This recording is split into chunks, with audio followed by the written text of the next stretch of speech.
Alright, what's up guys? I have a very exciting deck profile for you today. We've got Dark World Danger. Very, very enjoyable deck. I've been playing it over the last few days. It's a lot of fun. It wins against a lot of decks, but very, very enjoyable. Let's start the deck profile. First of all, we play three amazing boss monsters.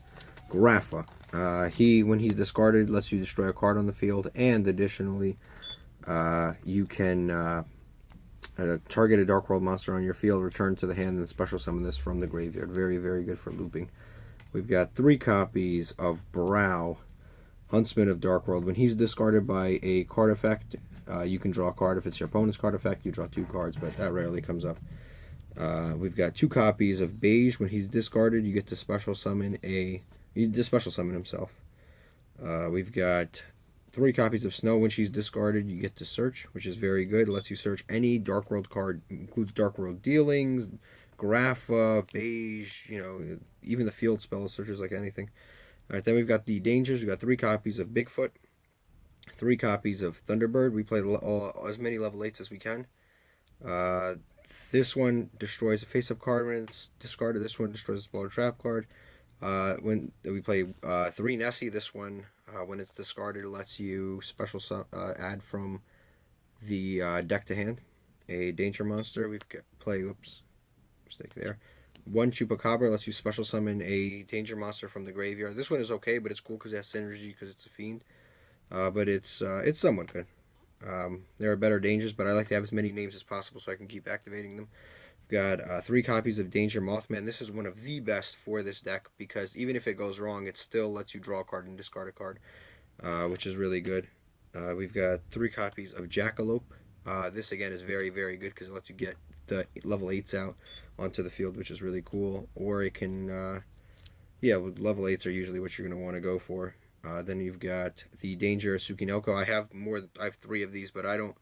This one is a very good card, but I don't think it's actually that good for this deck. I think that Mothman and Nessie and Jackalope and all of those are actually far better for this particular deck than Danger Tsuchinoko.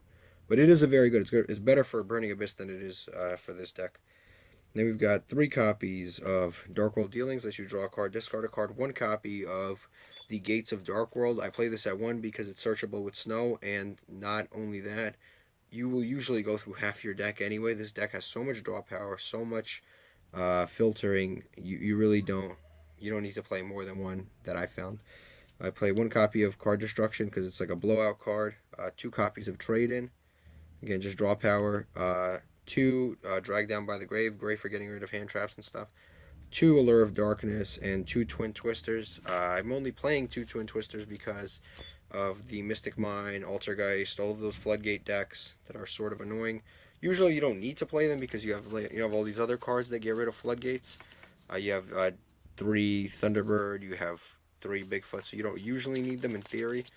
But I think they're good to have at this particular time. Plus, the dangers activate whenever you discard them off of cost, like Twin Twisters, but not the Dark Worlds. Next, we've got the extra deck. We've got one copy of Sir Yugioh, just more draw power, filtering, gaining attack, free special summon.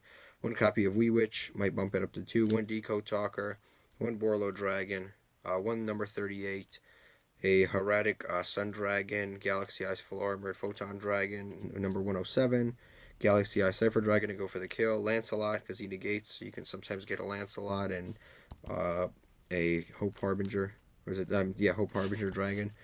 One Tornado Dragon. This is for some of the level 4s. You can go either way you want. Mostly level 4s, level 8s. One Castell, one Dark Rebellion Dragon, one number 39 Utopia, and one Utopia the Lightning. Some of that I might switch out. I'm going to put more Link monsters in general. But like I said, I've been playing this deck for 2 days. It's been very, very, very good and fun. We've got my side deck is basically made to go first. This is a going second deck, so my side deck is meant to go first. You don't have that many. I'm not going to say you don't have that many options going first, but you have certainly more options going second.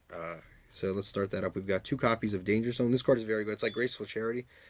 And the issue with this card is it's basically if you're going first, it's great. But if you're going second, it's kind of at that point it's a little useless.